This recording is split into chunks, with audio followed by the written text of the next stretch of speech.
Hey guys, it's Brennan here from BDogBZ, and today I have a review on the Casecrown Glider for the iPhone 3G.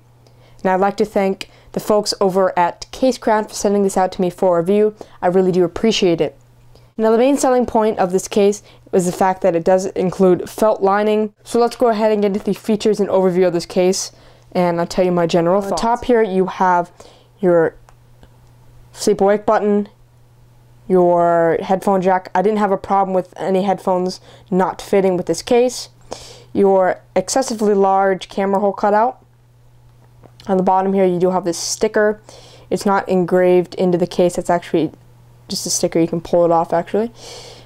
On the top here you have a small lay on the table design, but you do have a lip protecting your chrome.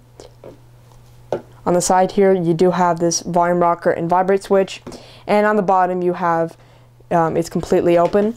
This is a slider style case, meaning that the bottom pops off or the top pops off to serve either the purpose of docking or getting the case on in general. Now on the inside of the case you do have this nice felt lining which provides great scratch protection as well as some absorbency when dropping your phone in this case. It's on the top and bottom piece as well. So let's go ahead and get into the pros and cons about this case.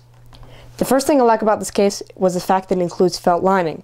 Now whenever I'm reviewing a case, it's always a plus when companies include felt lining within their cases because I am just a huge fan of it. The second thing that I like is that even though this is a slider style case, which are usually classified as bulky cases, it still maintains the slim profile and the shape of the iPhone. The third thing I liked is the fact that it doesn't bubble your screen shield. That's another problem with slider style cases, is that when it slides on, it catches your screen shield and pulls it up. These bubbles aren't here, these are actually dust bubbles when I applied the screen shield. But if you have your screen shield applied correctly, meaning it's not perfect, but it's still on there somewhat centered, then you should be fine, no matter what screen shield you're using.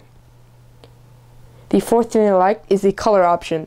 Now this is the blue Sapphire, Sephora. All the colors will be in the video description. This is the matte. They also have the glossy. So go ahead and check them out at casecrown.com. The last thing I like is the price of this case. Now when I received this case was actually $9.21. That's a steal for this case.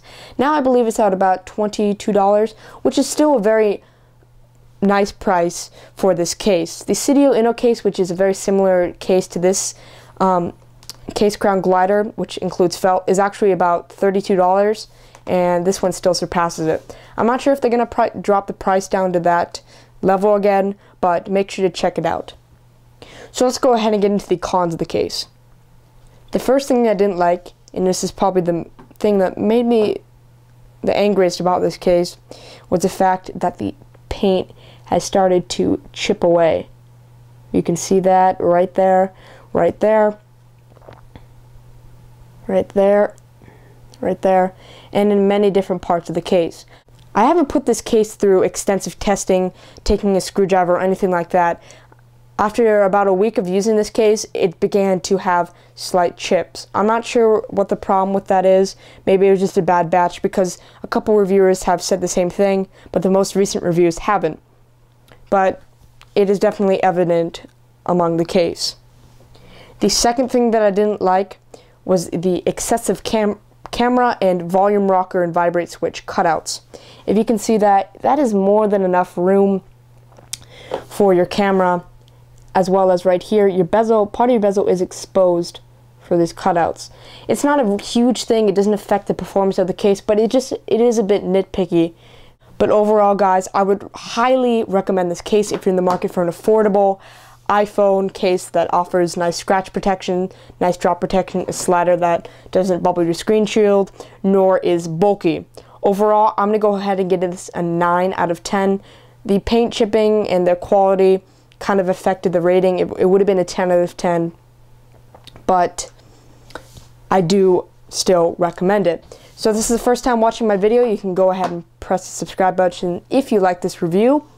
Otherwise, you can follow me on Twitter at twitter.com/bdog_busy. That'll be in the sidebar, as well as Casecrown's link. Go ahead and check them out.